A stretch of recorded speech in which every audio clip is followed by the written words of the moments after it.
I think I know who the Zodiac killer is. Well, killers. Yes, killers, plural. We're back for part two. The more I sit with this case, it just doesn't feel like one man's work. I keep feeling this like duo. It's like a brother and sister. Brother and sister were not raised correctly, didn't have lovers of their own, and they wanted to make everyone's life as miserable as their lives were. I even feel like the Zodiac didn't even have a job at this point. At some point, he gets a job, but during this specific time, I'm not feeling a job. Mom didn't care, dad didn't care. World spun them out, and they felt like they needed to have some justice because boo hoo them. They both grew up bitter and entitled. Now let's talk about the second case. He needed like a bigger act. He needed something more grand. He decided to head to Blue Rock Springs Park on July 4th of 1969. I don't believe that he brought his sister along for this one. I feel like he was in the mood, she was not in the mood, and he was like, well, I'm gonna go do it anyway. Typical. Darlene Farron and Michael Magoo were sitting in Darlene's brown Corvair.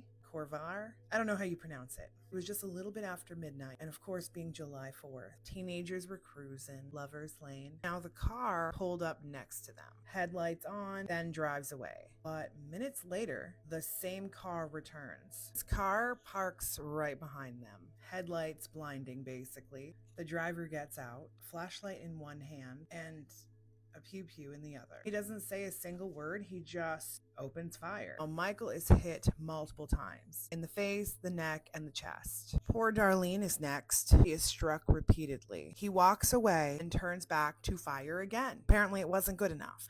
At 12:40 a.m., the police received a call. I want to report a double unaliving. If you go 1 mile east on Columbus Parkway to the public park, you will find the kids in the brown car. They were pew-pewed with a pew-pew. I also was the one who unalived the kids last year. Goodbye. Darlene knew something was up. She was freaking out in the car. She knew that this person was still out there. She saying, I hope we're not next. This one decided to choose a holiday because he knew that there were going to be people.